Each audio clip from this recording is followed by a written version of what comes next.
तो बच्चों good evening. चलो हमारा चैप्टर नंबर 1 और 2 समाप्त हो चुका है। अब हम देखेंगे चैप्टर नंबर 3। क्या है हमारा? संश्लित रेशा। संश्लेषित रेशा, संश्लित रेशा और प्लास्टिक।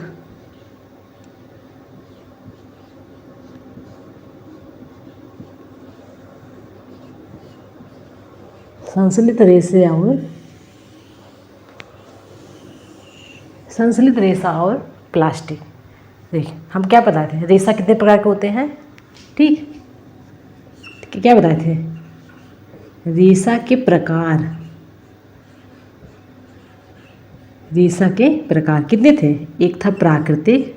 देखो हम क्लास 6 और 7 चैप्टर पढ़ा चुके हैं। हम तुम लोगों को बार बार करेंगे क्लास 6 और 7 का पूरा चैप्टर अच्छे से देख के आओ। ठीक, अच्छे से देख के आओगे तो देखो उसमें हम पढ़ा चुके हैं कि प्राकृतिक रेशा क्या होता है, ऊन से ऊन कैसे प्राप्त होता है, हमें कपास कैसे प्राप्त होता है, उन सबको हम अच्छे से पढ़ा चुके हैं। पर हम इसमें देखेंगे रेशा के प्रकार में क्या हो जाएगा रेशा। तो इसमें देखिए, इसमें हम इस चैप्टर में देखेंगे संश्लित रेशा किसे कहते हैं। ठीक, अब प्लास्टिक कैसे बनता है, प्लास्टिक का क्या है, प्लास्टिक हमारे लिए अच्छा अभिशाप है या वरदान, उसको हम देखेंगे। इसमें देखो कौन सा रेशा प्रकार, मतलब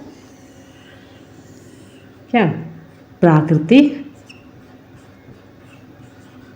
या कृत्रिम। इसी कृत्रिम को क्या बोलते हैं हम? संश्लेषित, संश्लेषित रेशा। ठीक ठीक, हम पहले बता रहे हैं। देखो रेशा के प्रकार कृत्रिम और प्राकृतिक, कृत्रिम और प्राकृतिक। ठीक, प्राकृतिक तो मतलब जिसको जंतु, पेड़ पौधे, पेड़ पौधे मतलब कपास,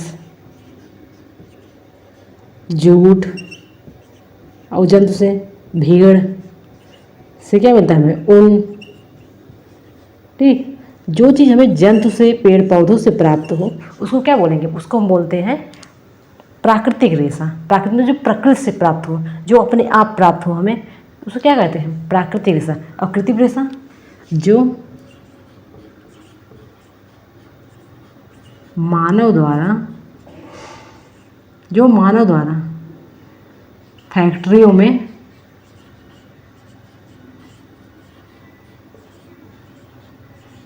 में बनाया जाता है, उसको क्या बोलते हैं हम? उसे बोलते हैं हम कृत्रिम रेशा। तो रेशा देखो संश्लित रेशा चैप्टर का नाम है। तो हम क्या देखें, रेशा हमारे 2 प्रकार, एक प्राकृतिक एक कृत्रिम। तो कृत्रिम वाले जो है इस चैप्टर को हम उसमें पढ़ेंगे, संश्लित वाले को हम इस चैप्टर में पढ़ेंगे। तो देखो अब देखो इस रेशा का प्रयोग कहाँ कहाँ पे होता है? प्रयोग, ठीक, क्या करते हैं? कपड़े पहनते हैं, हम कपड़े पहनते हैं, कपड़े,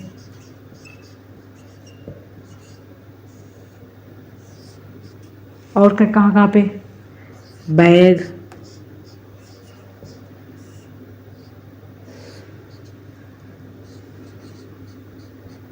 प्लास्टिक, और क्या क्या सीखा? इसी से क्या बना है? Sweater, jacket. ठीक, तो देखो जंतु, पेड़ पौधों से जो भी रेशे बनते हैं उन सबको छोड़कर जो भी हम कपड़े पहनते हैं, रेशे, जो भी रेशा प्राप्त होता है उसे क्या बोलते हैं हम? मतलब उसे बोलते हैं हम संश्लित रेशा। ठीक, तो प्रयोग क्या करेंगे हम? कपड़े का, बैग आदि आदि भी बहुत सारी चीज़ों को भी यूज करते हैं कोई भी। ठीक, क्योंकि यह कि क्यों करते हैं, क्यों? ठीक, इस पहली बातों को समझो कि संश्लित रेशा का प्रयोग मानो मतलब क्यों बना रहा है, क्योंकि यह क्या होता है? सस्ते। और प्राकृतिक रेशा क्या है हमारा? महंगे। और क्या करते हैं? इसमें समय ज़्यादा,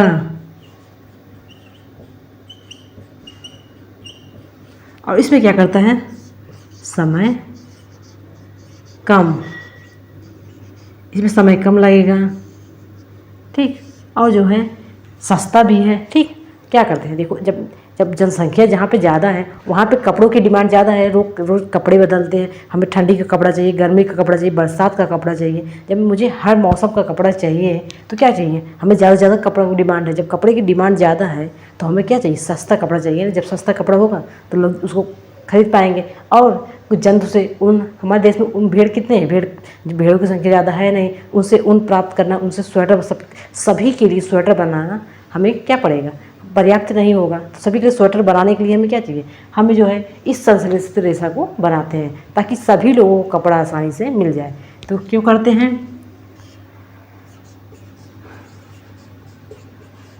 सभी लोगों को कपड़े की आवश्यकता की पूर्ति, ठीक, सभी लोगों की कपड़ों की आवश्यकता को पूर्ति के लिए हम संश्लेषित रेशे का प्रयोग करते हैं। यह सस्ता भी होता है और समय कम भी लगता है इसको तैयार करने में, ठीक। तो रेशा क्या है हमारा, दो प्रकार के, एक प्राकृतिक, एक कृत्रिम। देखो इस प्राकृतिक को हम क्लास 7 में पढ़ चुके हैं, क्लास 6 में भी पढ़े हैं, ठीक। उसको तुम लोग वहाँ से देख लेना, ऊन कहाँ से भेड़ों से प्राप्त करता है, भेड़ उसको मतलब भेड़ों से प्राप्त करते हैं, कैसे उसको बनाते हैं रेशे में, और कपास की खेती कैसे की जाती है, जूट की खेती कैसे की जाती है, ठीक। तो ये सब हम उस चैप्टर में पढ़ चुके हैं। अब यहाँ पे हम देखेंगे संश्लेषित रेशा जो मानव के द्वारा बनाया जाता है। अब क्यों बनाया जाता है, क्योंकि जनसंख्या ज़्यादा है तो सभी लोगों के लिए कपड़ा चाहिए। जब सभी लोगों के लिए कपड़ा चाहिए तो हमें ज़्यादा से ज़्यादा मात्रा में बनाना पड़ेगा।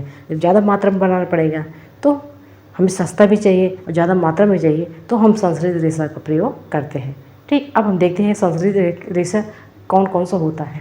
अब देखते हैं संश्लेषित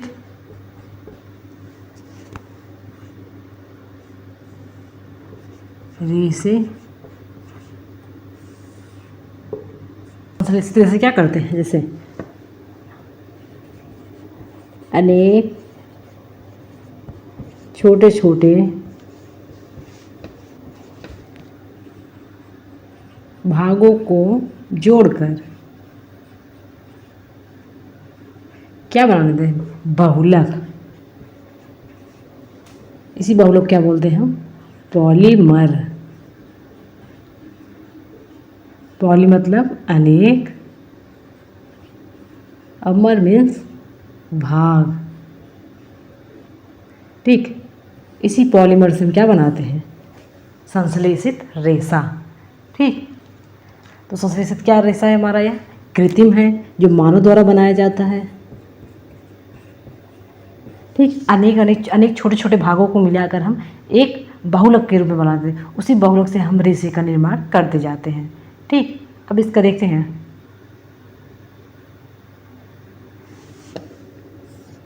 इसका गुणधर्म क्या है, गुणिया लाभ क्या होता है, टिकाऊ। नंबर 2 सस्ता,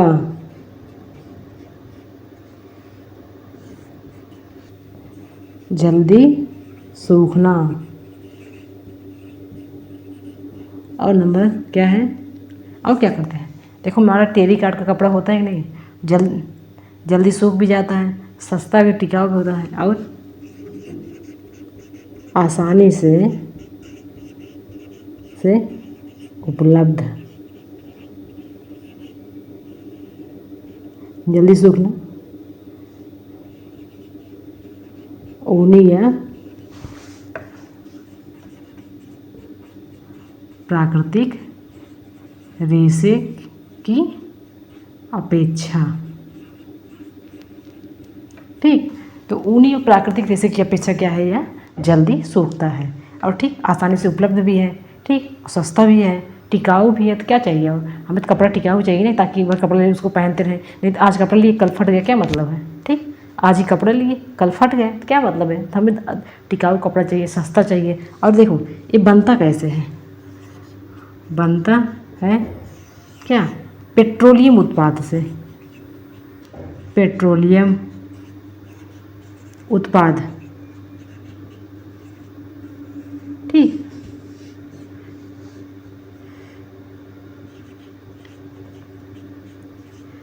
पेट्रोल आदि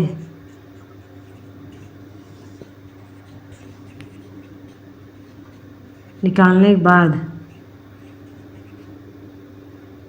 पर अपशिष्ट का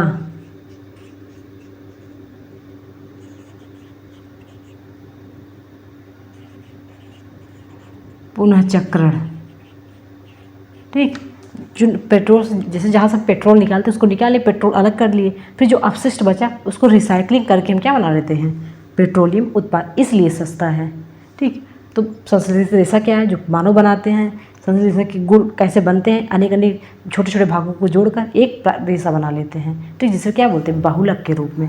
और यह टिकाऊ भी होता है और सस्ता भी, जल्दी सूखता भी है। ठीक, एक काम करना, एक रेशम का कपड़ा लेना और एक मतलब पॉलिएस्टर में संश्लेषित रेशा लेना, दोनों को भे देना, देखना ना पहले कौन सूखता है, तब तुम्हें अंदाज़ा लग जाएगा कि हमारा जो रेशम का कपड़ा होता है, जो कपास के कपड़े होते हैं, वह जल्दी नहीं सूखते। और जो मतलब जो क्या संश्लेषित रेशा, जैसे टेरिकाट भी बोलते हैं, जैसे पॉलिएस्टर भी बोलते हैं, वह हमारा जल्दी सूखता है। और इसको कैसे बनाते हैं, पेट्रोलियम उत्पाद से। ठीक, विविध पेट्रोलियम क्या, उससे विविध प्रकार से उससे वासलीन भी बनता है। ठीक, तो इसे पेट्रोलियम आदि निकालने पर जो अपशिष्ट बचता है उसका पुनर्चक्र करके हम क्या बना लेते हैं, संश्लेषित रेशा। अब हम देखते हैं संश्लेषित रेशे के कुछ उदाहरण।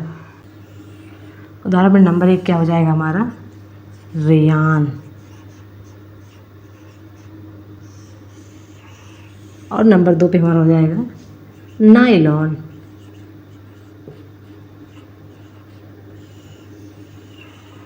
और नंबर 3 पे हमारा हो जाएगा पॉलीएस्टर। और चौथे पे हमारा हो जाएगा एक्रिलिक। ठीक ठीक, रेयान क्या है, हमारा संश्लेषित रेशा। ठीक, कोई पूछे रेयान क्या है, उसको बोला संश्लेषित रेशा है। ठीक, और इसमें क्या करते हैं, इसको कैसे बनाते हैं, लकड़ी के लुगदी द्वारा।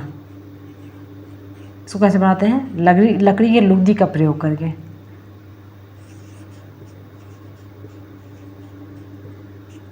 लुगदी द्वारा प्लस इसमें रेशम को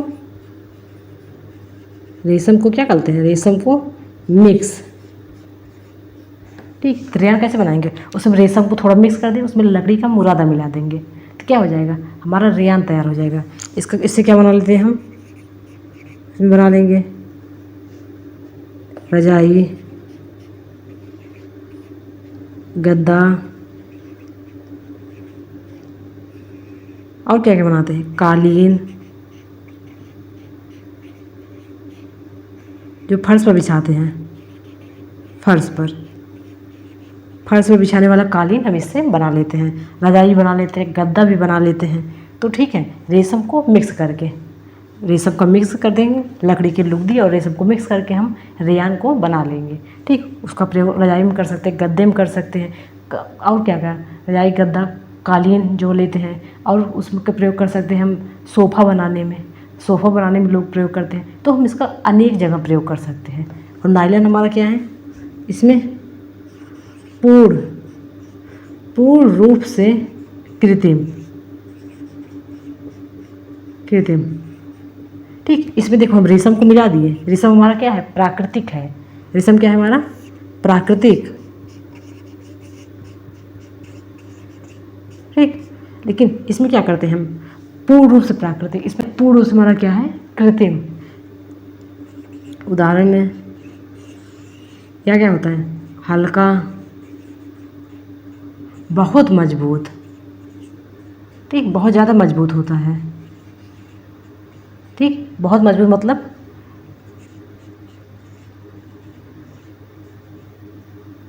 लोहे या इस्पात से भी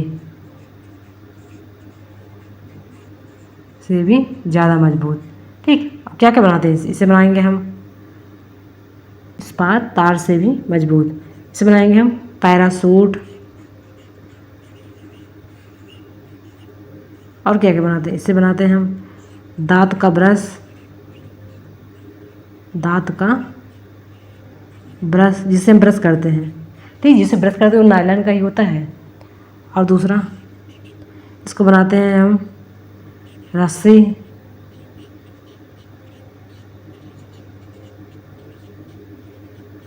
चट्टानों के चढ़ने हेतु। देखते हैं पॉलिएस्टर, इसका क्या करते हैं, इसका प्रयोग करते हैं हम साड़ी, कपड़े,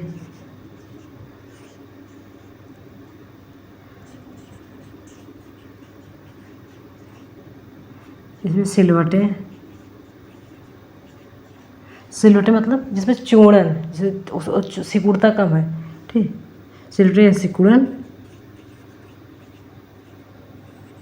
नहीं। इसी से हम क्या बनाते हैं, ऊन, स्वेटर,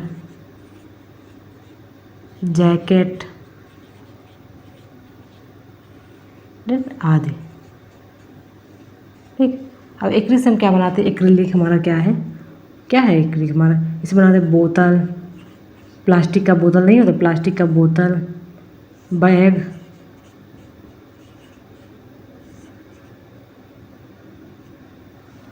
और इसमें क्या क्या है, एक है हमारा पॉलीवुड, इसी पॉलीवुड को क्या बोलते हैं, टेरिकॉट, टेरिकॉट, टेरिकॉट या जारजट, ठीक। तो हम जितने भी देखते हैं कि संश्लेषित रेशा है वह रेयान हो सकता है या नायलॉन हो सकता है, या बहुत मजबूत करना है इसको नायलॉन लगा देंगे। कपड़े बनाना जो जिसमें सिकुड़न ना हो, बहुत सिल्की हो, जो जल्दी सूखते हो, देखो ना सिल्कन वाला कपड़े या सिल्की, जिससे उसमें क्या करता है हमारा पॉलिएस्टर यूज, एक्रिलिक बैग हो गया, बोतल हो गया, और भी प्लास्टिक की वस्तुएँ, इसमें क्या बोलेंगे, प्लास्टिक की वस्तुएं, ठीक, प्लास्टिक की वस्तुएं जो है हमारा क्या हो जाएंगे, या एक्रिलिक की बनती हैं, ठीक। पर देखिए चलो इसको हम पिछली मतलब अभी देख चुके हैं कि सस्ती है, टिकाऊ है, जो है अनेक रंगों में मिलती है, ठीक। इसमें क्या देखो, पॉलिएस्टर में विविध रंगों में मिलना, विविध रंगों में मिलती है, मिलना, ठीक। पर यह मतलब सस्ती भी है, अच्छी मतलब बहुत ज़्यादा रंगों में भी मिलती है, पर इसका नुकसान क्या है, नुकसान, नुकसान क्या है, आग लगने पर चिपक, ठीक। सबसे बड़ा यही बात है कि अगर आग लग गया इस संश्लेषित रेशे में तो वह तुरंत चिपक जाएगा, क्योंकि सिकुड़ता है, और जिस चीज़ से मतलब जहाँ पे आग लगी, जिस चीज़ पे मतलब सटा हुआ है उसी पर सिकुड़ जाएगा। अगर किसी के इस कोई मतलब संश्लेषित पॉलिएस्टर का साड़ी पहना है, जब वो पॉलिएस्टर का कोई साड़ी पहना है तो क्या हुआ, साड़ी पहना है और उस पर साड़ी में आग लग गई तो वह उसी के शरीर पर चिपक जाएगी, ठीक। आग लगने पर यह चिपक जाता है, क्योंकि पिघलता है गर्म होने पर, और गर्म होने पर पिघलना, जब ये गर्म होकर पिघलता है आग लगने पर चिपक जाता है, ठीक। यह था हमारा संश्लेषित रेशे के उदाहरण कि इसका कहाँ कहाँ पे प्रयोग होता है। रेयान का कालीन वालीन में प्रयोग करते हैं, गद्दा बनाने में, रजाई बनाने में, सोफ़ा बनाने में, बेडशीट बनाने में, और क्या क्या, गाड़ी की जो सीट होती है, सीट में जो सीट होता है उसको बनाने में प्रयोग होता है। नायलॉन उसका सीट बनाने में प्रयोग होता है, यह बहुत मजबूत होता है। एक लोहे का इस्पात का तार लो और इसका तार लो, मतलब इसका एक धागा उसका एक तार लो तो यह मजबूत ज़्यादा पड़ेगा। इसलिए जो पैरासूट जिसमें लोग स्लाइडिंग करते हैं उसे हम नायलॉन का ही बनाते हैं। और पॉलिएस्टर साड़ी होती है, पॉलिएस्टर में पॉलिएस्टर स्वेटर भी होता है, जैकेट हम पहनते हैं ठंडियों में, जैकेट आजकल जैकेट ऐसा है पहन लेंगे हमें ठंड भी नहीं लगती, तो पॉलिएस्टर का ही बनता है। एक्रिलिक या बोतल, बैग सब क्या बनता है हमारा, इसी संश्लेषित रेशे के ही बनते हैं। अब हम आगे देखते हैं प्लास्टिक।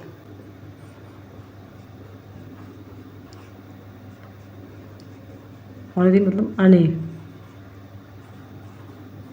थीन मतलब रसायन, अनेक रसायनों से मिलाकर हम क्या बनाते हैं, जब बहुलक बहुलक हो जाएगा, ठीक। इस बहुलक के द्वारा हम क्या बनाते हैं, पॉलीथीन। क्या इसको क्या कहते हैं, आसानी से, अच्छा इसको आसानी से क्या कहते हैं,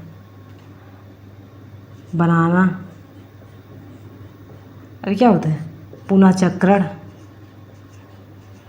पुनः चक्रण मतलब गर्म करने पर क्या करता है, पिघलना। जब पिघलना तो क्या हो जाए, पुनः पॉलीथीन बनाना, ठीक।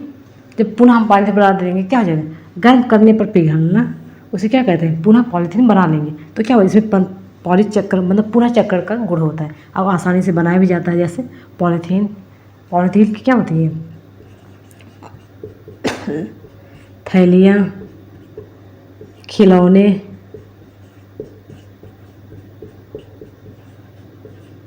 और क्या, मग, बाल्टी। अब सोच लीजिए इसमें क्या,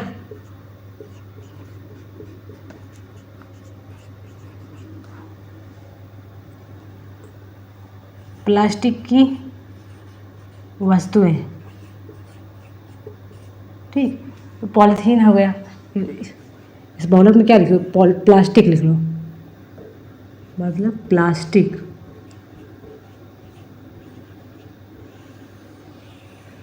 प्लास्टिक, ठीक। तो यह प्लास्टिक है हमारा।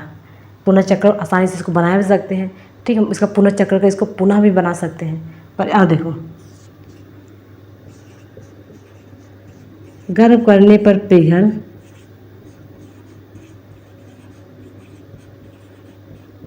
ठीक। अगर गर्म करने पे यह पिघल गई, इसको क्या बोलेंगे हम,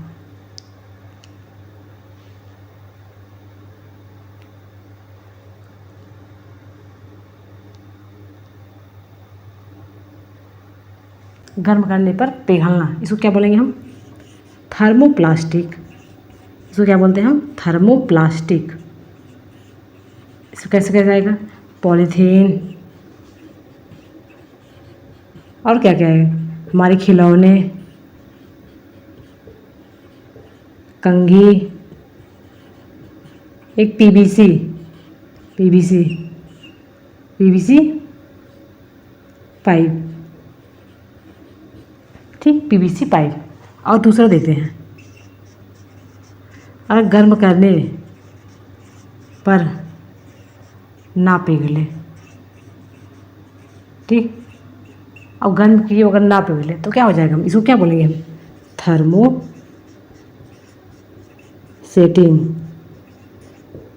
इसको बोलते हैं हम थर्मो सेटिंग, इसको बोलते हैं हम थर्मोप्लास्टिक, ठीक। तो गर्म करने पर हमारा जब पिघल जाए उसको बोलेंगे हम थर्मोप्लास्टिक।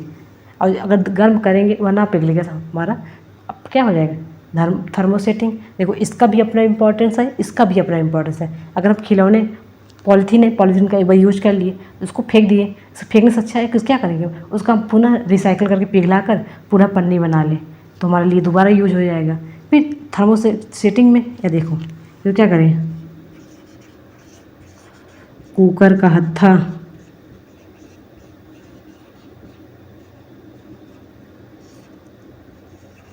इंडक्शन,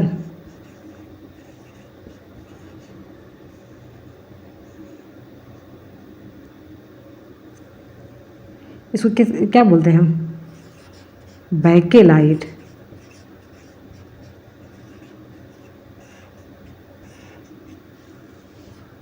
और नंबर 2 पे क्या है,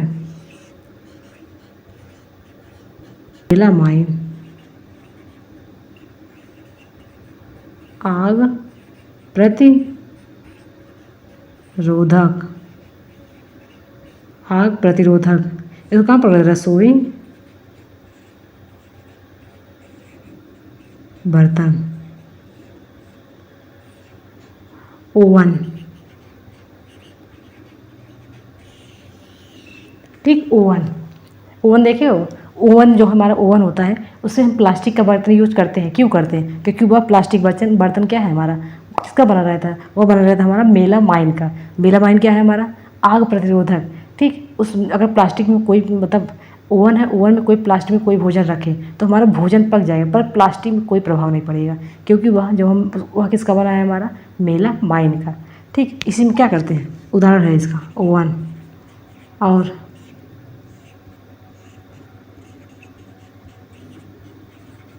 आग बुझाने वाले व्यक्तियों के कपड़ों पर, व्यक्तियों के कपड़े, ठीक, कहीं पर आग लग जाए तो वहाँ पे जो आग बुझाने आते हैं व्यक्ति ना, जो अब आग बुझाने आते हैं वो आग में कूद जाते हैं, पर उन पर कोई प्रभाव नहीं पड़ता। क्यों? क्योंकि उनका जो जैकेट होता है वह मेलामाइन का बना होता है। जब वो मेलामाइन का बना है तो क्या करेंगे, वो आग में उनको कोई प्रभाव ही नहीं पड़ेगा, इसलिए लोगों को वहाँ आग से लोगों को बचा लेते हैं। अब बैकलाइट में कुकर का हत्था देखो, हमारा कुकर इतना ज़्यादा गर्म हो जाता है पर हम हत्थे से उसको कुकर को पकड़ लेते हैं, क्योंकि कुकर का हत्था हमारा किससे बना है? कुकर का हत्था हमारा बना है बैकेलाइट से। ठीक, कोई भी हत्थे वाला चीज़ देख लो वो हमारा बना रहता है किससे? वो हमारा बना रहता है बैकेलाइट से। ठीक, तो थर्मोसेटिंग क्या है? जो आग गर्म करने पर पिघले ना। ठीक, देखो कुकर हमारा खूब गर्म है, ठीक, पर क्या कर वह हत्था हमारा पिघलता नहीं है। क्यों नहीं पिघल? क्योंकि हत्था जो है हमारा किसका बना है? थर्मोसेटिंग। थर्मोसेटिंग कौन से में? बैकेलाइट से। तो जो पिघल जाए उसको थर्मोप्लास्टिक, और जो ना पिघले उसको थर्मोसेटिंग बोलते हैं। ठीक, तो यह था हमारा प्लास्टिक के प्रकार। अब हम देखते हैं प्लास्टिक का प्रयोग कहाँ कहाँ पे करते हैं। अब आगे देखते हैं।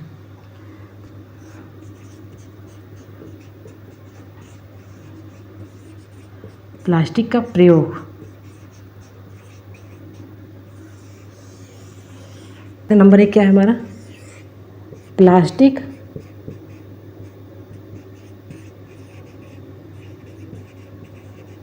अनअभिक्रियाशील। अनअभिक्रियाशील इसका क्या मतलब प्लास्टिक में कोई भी सामान रख देते तो हमारा जल्दी ख़राब नहीं होता। क्यों? क्योंकि क्या होता है वो किसी चीज़ से अपक्रिया ही नहीं करता। जैसे लोहे में जंग, हमारा लोहे में जंग लगता है ना, लेकिन प्लास्टिक से हम क्या रखें इसमें? उदाहरण, अचार रखें या मेवा, बिस्कुट, कुछ भी रखें तो क्या होता है यार? खराब नहीं। ठीक, तो हम कुछ भी इसमें रखें तो उसमें जल्दी हमारा खराब नहीं होता है।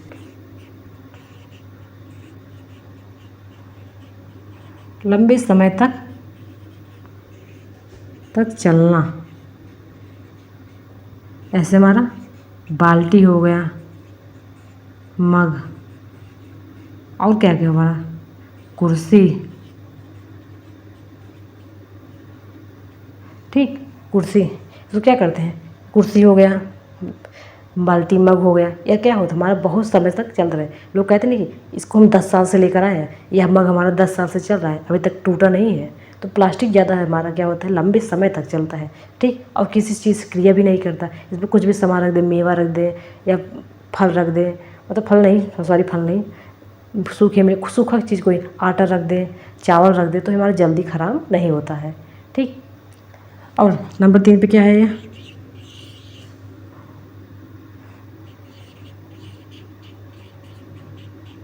दवा आदि का पैकेट,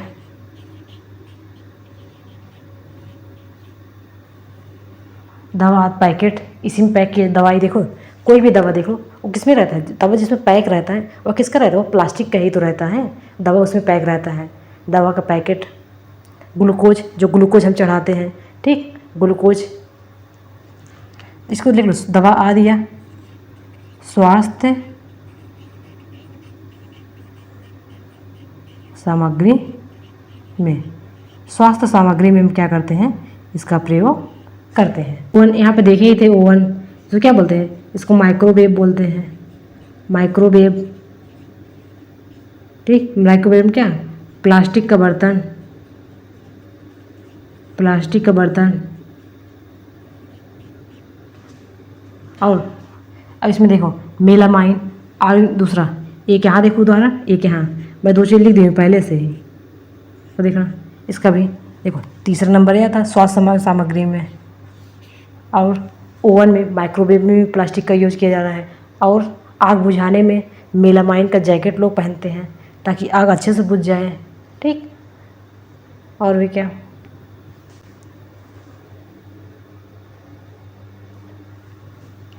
और प्लास्टिक में एक चीज़ और, टेफ्लॉन का बर्तन। ये क्या होता है, इसमें तेल चिपकता नहीं। ठीक, जो टेफ्लॉन का बर्तन होता है उसमें तेल चिपकता नहीं है। ठीक, तो उसका प्लास्टिक क्या, लोहे में जंग लग जाता है, पर प्लास्टिक में कोई भी सामान रखे जल्दी ख़राब नहीं होता। और दूसरा लंबे समय तक चलता है, चाहे बाल्टी हो गया, मग हो गया, हमारा कोई टब होगा जिसमें हम नहाते हैं, तो जिसमें पानी लेकर जाते हैं। और प्लास्टिक की टोटी भी होती है जिससे पानी निकलता है, वो भी हमारा जल्दी नहीं ख़राब होता। और दवा आदि का पैकेट, दवा हमारा पैकेट उसी पैकेजिंग होती है। स्वास्थ्य सामग्री ग्लूकोज जो चढ़ाते हैं उसमें प्लास्टिक का। आग बुझाने में मेलामाइन का जैकेट, मेलामाइन क्या है, क्योंकि जो है आग उसमें अच्छे से प्रवेश नहीं करता। तो और माइक्रोवेव में प्लास्टिक का बर्तन यूज होता है। तो टेफ्लॉन जो है तेल उसमें चिपकता नहीं, इसलिए टेफ्लॉन के बर्तन में लोग ज़्यादा प्रेफर करते हैं। ठीक, यह था हमारा प्लास्टिक का प्रयोग। अब हम आगे देखते हैं प्लास्टिक पर्यावरण हितैषी है या पर्यावरण के लिए अभिशाप।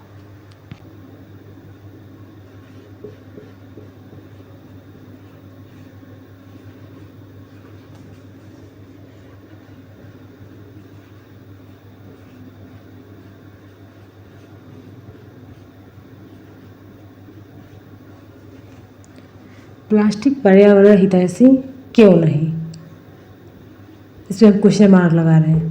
पर्यावरण हितैषी क्यों नहीं। ठीक, पर्यावरण हितैषी क्योंकि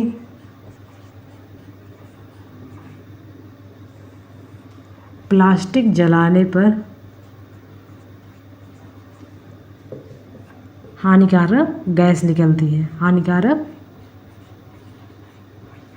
गैस। और इस गैस से क्या होता है, प्रदूषण। कौन सा प्रदूषण, वायु प्रदूषण। ठीक, अगर हम प्लास्टिक को गलती से जला दिए तो हमारा क्या हो जाएगा, वायु प्रदूषित। हाँ, उसके भी प्लास्टिक कैसे बना है, जब ये रसायन से बना है, किसी भी रसायन से, केमिकल से बना है, जब केमिकल को क्या करेंगे, जलाएंगे तो वह केमिकल क्या होगा, रिलीज होगा, तो हमारा क्या हो जाएगा, वायुमंडल में। जब वायुमंडल में जाएगा तो क्या हो जाएगा, इस वायुमंडल में जाने से क्या हो जाएगा, हमारे पास श्वसन रोग, श्वसन रोग। मानव में कौन सा रोग, श्वसन रोग। मानव में कौन सा रोग है, श्वसन रोग। ठीक, इसे जानने से पहले एक जरा देखो,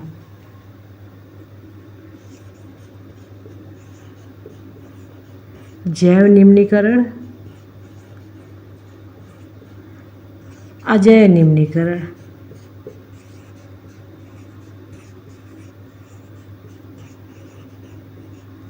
ठीक, जैव मतलब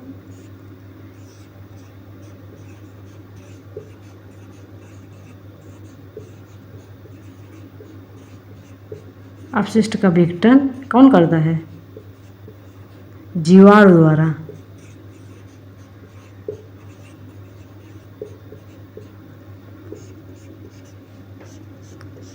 हम पढ़े थे ना अपघटन, जीवाणु द्वारा, जीवाणु जो है अपघटन भी करते हैं। अपघटन करके वह सड़े गले पदार्थों को मिट्टी क्या करते हैं, अपघटित कर लेंगे, उसका क्या करें, पाचन कर लेंगे। जब पाचन कर लेंगे मिट्टी में मिला देंगे तो मिट्टी हमारी उर्वर हो जाएगी, तो उसे क्या बोलेंगे, जैव निम्नीकरण। अजैव क्या होता है, तो किसके द्वारा होता है, जैव निम्नीकरण जीवाणुओं के द्वारा, जीवाणु के द्वारा। पर अजैव निम्नीकरण इसमें क्या होता है, जीवाणु इसको विघटित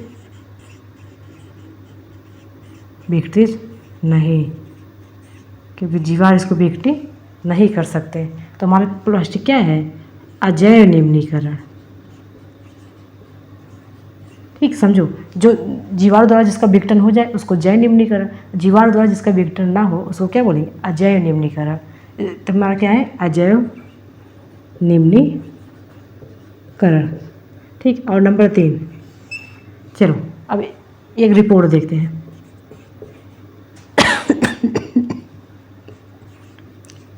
एक रिपोर्ट देखते हैं। रिपोर्ट में कागज का विघटन,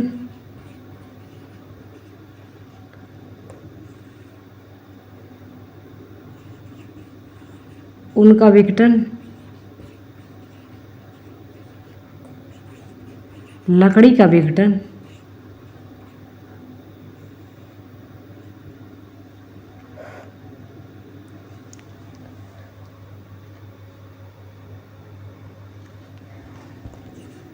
सब्जी का विघटन, ये हमारा लगेगा 15 दिन,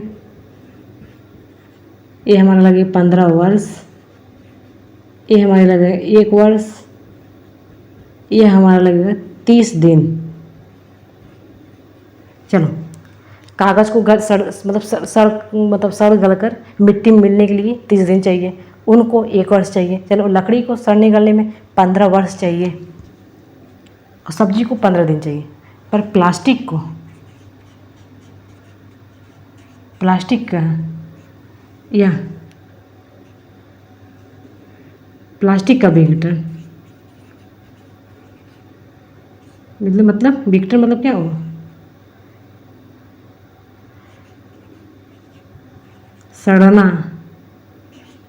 सड़ना मतलब मिट्टी में मिलना,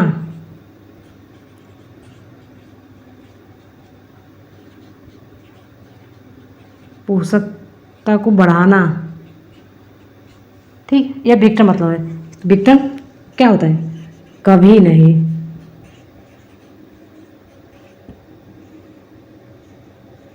ठीक, इसका विघटन कभी नहीं होता। तो क्या हुआ, प्लास्टिक क्या है हमारा, सोचो, इसलिए पर्यावरण हितैषी नहीं है। क्या हम इसको जलाने पर क्या निकलेगा, हमारा हानिकारक गैस, और इसका अजैव निम्नीकरण है रिपोर्ट में, या कभी मतलब इसका विघटन ही नहीं होता है। हाँ,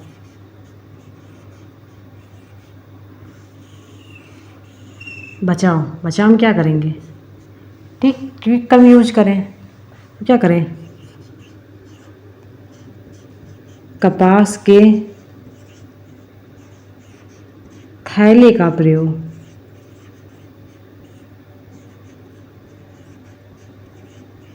ठीक, क्यों क्या करें हम, चीनी लाएं, चीनी तो हम लगभग हमारे हफ्ते मतलब डेली आता। अगर कोई क्या करते हैं, जो जिसके घर लोग कम कमाते हैं, जैसे डेली का जो 100-200 रुपये कमाते हैं, उनके घर डेली चीनी आता है। डेली चीनी आया, पन्नी डेली निकला, उस पन्नी को डेली फेंक दिए। पन्नी को मतलब चीनी लाए, चीनी को अलग डब्बे में भरे, उसके बाद पन्नी फेंक दिए। फिर अगले दिन चीनी लाए, चीनी को डब्बे में रखे, पन्नी फेंक दिए। या तो रोज़ रोज़ जो चीनी ला रहे हैं और पन्नी को फेंक रहे हैं, ये क्या है, पर्यावरण प्रदूषण ये तो है हमारा।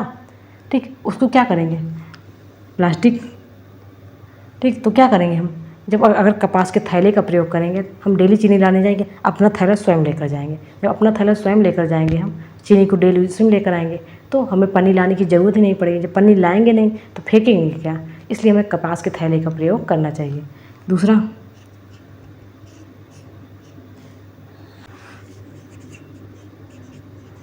अच्छी गुणवत्ता का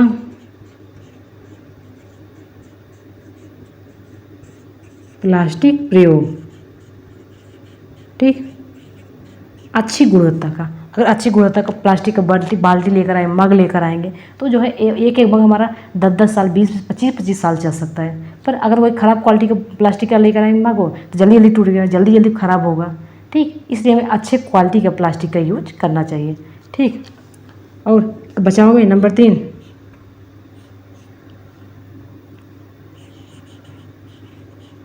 कम प्रयोग,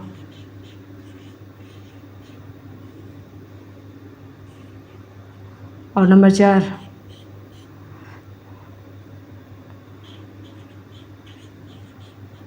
निपटान अच्छे से हो।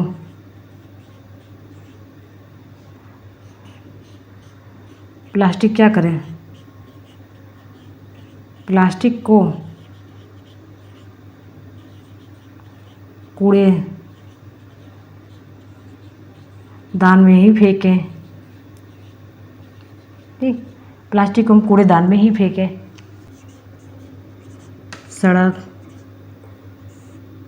सड़क आदि पे ना फेंकें। ठीक ठीक, हमें प्लास्टिक का पानी पिए, बॉटल से पानी पिए, उसको सड़क पे फेंक दिए। ठीक, फेंक दिए। पॉलीथीन में कुछ भी मीठा उठा खाए, प्लास्टिक में कुछ सब्जी मतलब फल वल लिए, फल खाए, उसी पॉलीथीन फेंक दिए। क्या होगा, इस पॉलीथीन को ना फेंकें। क्योंकि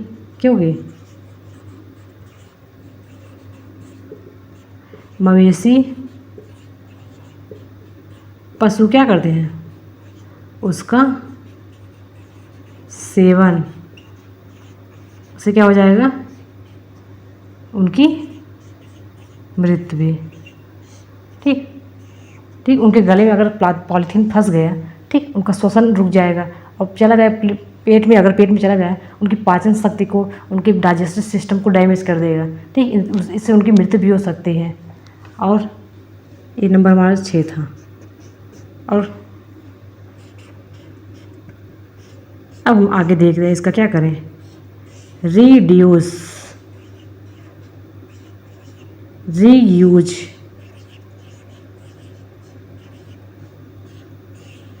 रिकवर और रिसाइकल।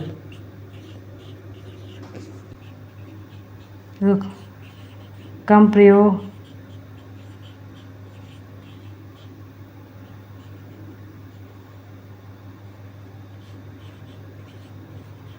पुनः प्राप्त और पुनः चक्रण। ठीक, तो रीड मतलब इसको क्या बोलते हैं, 4R तकनीक, 4R तकनीक का हमें प्रयोग करना चाहिए। ठीक, यह था हमारा प्लास्टिक। ठीक, इसका हम केस स्टडी देखते हैं। केस स्टडी,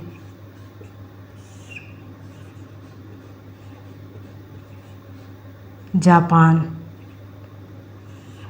जानते हो, जापान एक शहर है। वहाँ पे हर दिन, हर हफ्ते एक डिसाइड पैटर्न है कि इसी दिन कौन सा प्लास्टिक का कूड़ा जाएगा, कौन सा सब्जी वाला कूड़ा जाएगा, कौन सा क्या मतलब कूड़ेदान में कौन सा कब भेजना है, उसको यह प्रॉपर क्या करते हैं, प्रॉपर उसको प्रबंधन करते हैं। ठीक, इसके द्वारा वहाँ के लोग, अगर ऐसा कोई नहीं करेगा, कूड़ेदान में अगर अपना कूड़ा अपने कूड़ेदान में नहीं डालेगा तो क्या हो जाएगा, उस पर भारी जुर्माना लगता है। ठीक, तो कैसे में क्या है, यहाँ पे क्या है, कूड़ेदान आदि की